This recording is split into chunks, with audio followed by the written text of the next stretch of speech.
कोई भी सपना साकार करने के लिए सबसे जरूरी है सही कोच का होना। चुनिए YJ सक्सेस ट्रैक को और करे अपने ITI and boiler based for PSU job का सपना साकार। Download the app now. Hi everyone, my name is Yogendra Kumar Jaiswal और आप देख रहे हैं YJ सक्सेस ट्रैक। बहुत दिनों बाद ये वीडियो फिर से आपके लिए अपलोड कर रहा हूँ। अब कंटिन्यू हम लोग वीडियो अपलोड करेंगे। जितने भाई लोग कमेंट्स कर रहे हैं वो कमेंट्स कीजिए, आपको कौन कौन से टॉपिक पे वीडियो चाहिए, मैं उसमें एक वीडियो स्पेशल आपके लिए बना करके दे दूंगा। अभी 2-3 कमेंट्स और आए थे। एक तो स्टीम लीकेज को कैसे कैलकुलेट किया जाता है, इसके लिए वीडियो मैं बना दिया हूँ, अपलोड हो जाएगा वो 1-2 दिन में।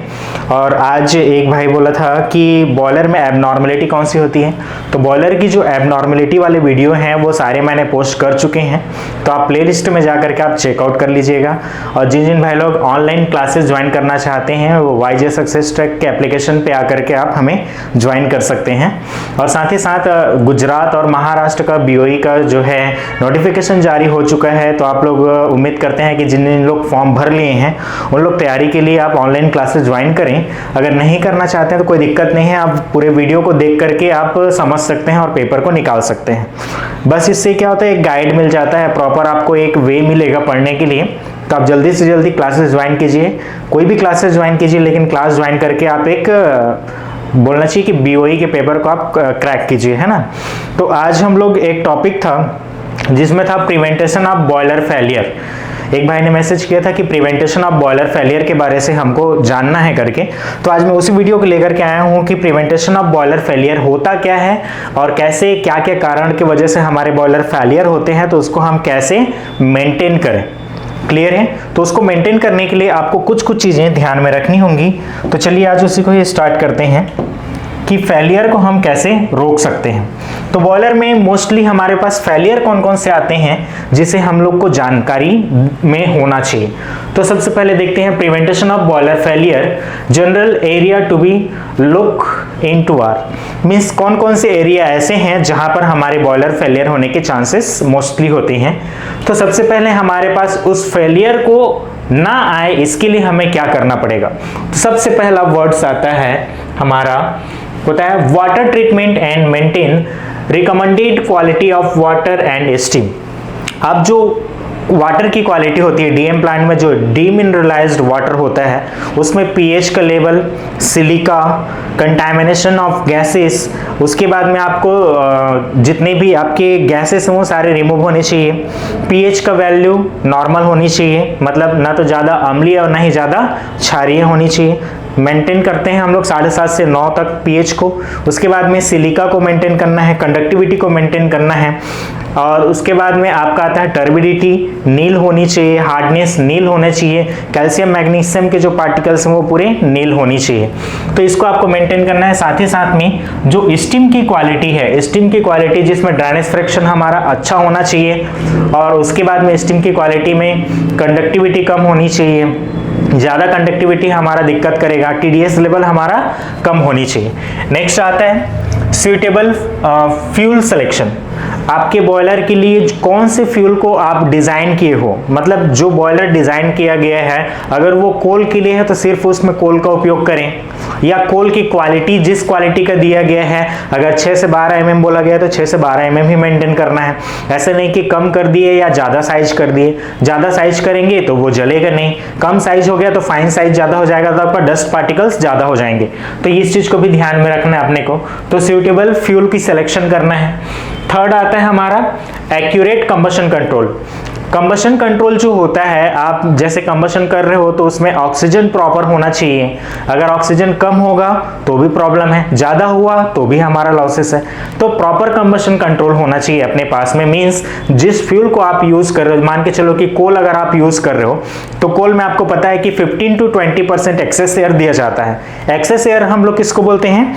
एक्सेस एयर जैसे मैंने पहले भी बता चुका है कि यदि 1% ऑक्सीजन दिखा रहा है आपके DCS पर, यदि 1% दिखा रहा है, इसका मतलब होता है कि 5% आपका क्या है, एक्सेस एयर वहां पर जा रहा है। ठीक है, कितना परसेंट जाएगा?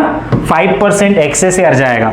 तो आपको कोल के लिए जनरली कितना रखा जाता है? 3 to 4% आपको O2 रखना पड़ता है, जो कि 15 to 20% आपका क्या हो जाएगा, वो एक्सेस एयर हो जाएगा।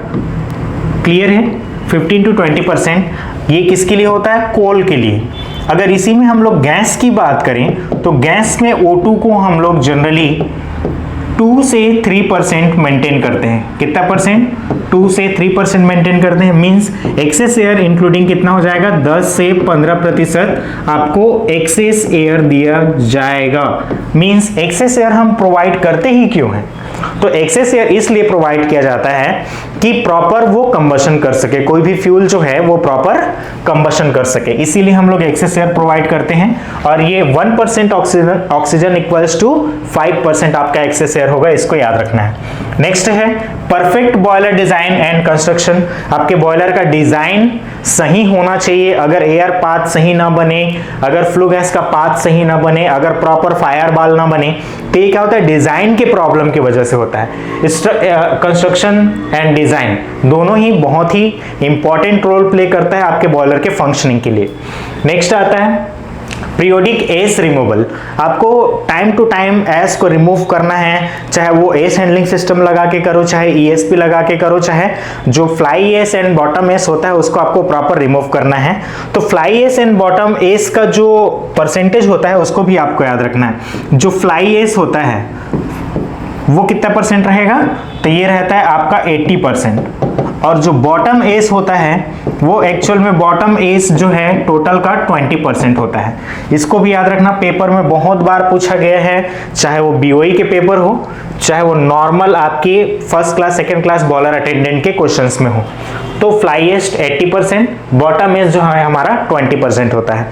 बॉटम एस जो है हैवियर होता है, फ्लाई एस लाइट वेट होता है, इसको भी आपको याद रखना है। नेक्स्ट है नॉर्मल ऑपरेशनल पैरामीटर्स। अब जितने भी आपके पैरामीटर है, जैसे स्टीम के टेम्परेचर को, स्टीम की प्रेशर को, फ्लो को, साथ ही साथ में आपका ड्रम लेवल में मेटल टेम्परेचर, उसके बाद में आपका फीड कंट्रोल स्टेशन में प्रेशर, इकोनोमाइजर का इनलेट टेम्परेचर, डिरेटर का टेम्परेचर, ऑक्सीजन रिमूवल, जितने भी आपके डीएम पैरामीटर्स हैं वो सारे क्या होने चाहिए? अच्छे कंडीशन में होनी चाहिए। नेक्स्ट आता है preventive maintenance, periodic, methodical and inspection and overhauling.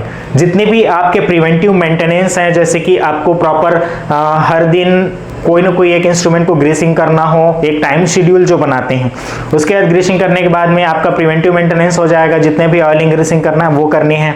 उसके बाद में आपके इंस्पेक्शन एंड ओवरऑलिंग, जब भी आपका कोई मशीन खराब होने से पहले उसको क्या किया जाएगा? ओवरऑलिंग कर दिया जाएगा ताकि उसकी लाइफ बढ़ जाएगी। तो ये सभी चीज को हमको ध्यान देना है। नेक्स्ट आता है फॉलो एसओपी। एसओपी का मतलब होता है स्टैंडर्ड ऑपरेटिंग प्रोसीजर। जो भी आप पैरामीटर्स यूज करते हैं या जो भी बॉयलर को बंद करने के लिए एसओपी फॉलो करते हैं या जो भी चालू करने के लिए एसओपी फॉलो करते हैं, तो आपको प्रॉपर एसओपी को फॉलो करना है, एसओपी से हटके कोई भी काम को नहीं करना है। नेक्स्ट आता है reduce more startup shutdown and hot box up of unit. किसी भी बॉयलर को अगर आप बार बार बंद चालू करोगे तो उसमें प्रॉब्लम्स आते हैं, ठीक है? तो ये क्या हो जाएगा? हमारा prevention of boiler failure. Boiler के फेलियर को रोका जा सकता है किससे? जब हम लोग उसको बंद चालू कम करें, और साथ ही साथ में जो हॉट बॉक्सअप होता है उसे हमें मिनिमाइज करना है। कभी भी हम लोग ऐसे रैंडमली बंद नहीं करना है, रैंडमली चालू नहीं करना है। तो ये सभी चीज को हम लोग को थोड़ा प्रिवेंट करना है। नेक्स्ट है run the boiler at turn down ratio. Turn down ratio क्या कहलाता है? जो मैक्सिमम हमारा एक होता है, देखना, ECR और एक होता है हमारा MCR।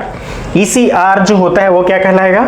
Economically continuous rating. जो आप इकोनॉमिकली अगर आपका बॉयलर का डिजाइन 40 kg है तो आप 34 kg में अगर आप चला रहे हो तो इकोनॉमिकली है, ठीक है? अब उसके बाद में एक आता है MCR। MCR मींस होता है मैक्सिमम कंटिन्यूअस रेटिंग। तो किसी भी बॉयलर को यदि आप मैक्सिमम कैपेसिटी में चलाओगे तो वो हमारा क्या कहलाता है? MCR कहलाता है, मैक्सिमम कंटिन्यूअस रेटिंग कहलाता है। जनरली जो टर्न डाउन रेशियो होता है वो 60% से 100% MCR होता है इस किसी भी बॉयलर के लिए, तो इसको आपको याद रखना है। नेक्स्ट आता है जो इंपॉर्टेंट पॉइंट है यहाँ पर, इसको याद रखना आपको। ECR मींस होता है economically continuous rating of any boiler which is mostly about 65 to 85% about. और उसके बाद में यदि MCR में अगर आप कर रहे हो तो MCR में कितना रहेगा? तो 0%, मतलब 100% से ज़्यादा। मान के चलो कि आपका बॉयलर 110 टन का है तो आप 120 टन में चलाओ, मतलब MCR से थोड़ा ऊपर रहेगा।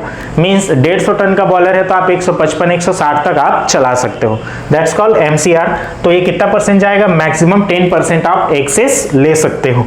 नेक्स्ट आता है to avoid secondary combustion of boiler. Secondary combustion किसको बोलेंगे, जब किसी बॉयलर में हम फ्यूल को जलाते हैं तो फर्नेस जोन से हट करके यदि वो प्रॉपर नहीं जलेगा तो क्या होगा, अनबर्न गैस जनरेट होगा, और वो अनबर्न गैस जनरेट होके इकोनोमाइजर में जाकर के क्या करता है, सेकेंडरी कंबशन करता है।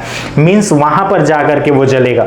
तो सेकेंडरी कंबशन होगा तो क्या होगा, शॉर्ट टाइम हीटिंग या लॉन्ग टाइम हीटिंग की वजह से वो हमारे ट्यूब को ब्रस्ट कर सकता है, या कहीं पर भी वो सेकेंडरी कंबशन होगा तो क्या कर सकता है, बैकफायर कर सकता है बॉयलर को। इस चीज को आपको याद रखना है। नेक्स्ट है maintain case study of failure and maintenance of record. जितने भी आपके फेलियर्स हुए हैं उसको आपको एक प्रॉपर डायरी मेंटेन करना है, और उस डायरी में आपको लिखना है कि किस कारण के वजह से कौन सा फेलियर हुआ और इससे हमारे बॉयलर पर क्या इंपैक्ट पड़े और कैसे हमने उसको सुधारा। ठीक है, उसमें क्या हमने ऐसा मॉडिफाई किया कि अब वो फेलियर नहीं आ रहा है। तो जो बार बार फेलियर्स आ रहे हैं ना उसको आपको कम करना है, तो उसके लिए सुधारना बहुत जरूरी है। तो यही होता है हमारा मेजर जो प्रिवेंटेशन ऑफ बॉयलर फेलियर है, इससे हम लोग बॉयलर को फेल होने से बचा सकते हैं। क्लियर हुआ? अगर कोई भी इसमें डाउट होगा तो आप मेरे को मैसेज कर देना, और जो भी टॉपिक में आपको वीडियो चाहिए आप मैसेज कीजिए, मैं उस टॉपिक में वीडियो आपको प्रॉपर मेंटेन करते रहूंगा। ठीक है, तो आज के लिए बस इतना ही। Thanks for watching this video, thank you so much. यदि आप गुजरात और महाराष्ट्र के BOE या कहीं भी BOE का अगर पेपर निकलता है तो तैयारी करने के लिए आप YJ सक्सेस ट्रैक को ज्वाइन कर सकते हैं। Thanks for watching this video, thank you so much.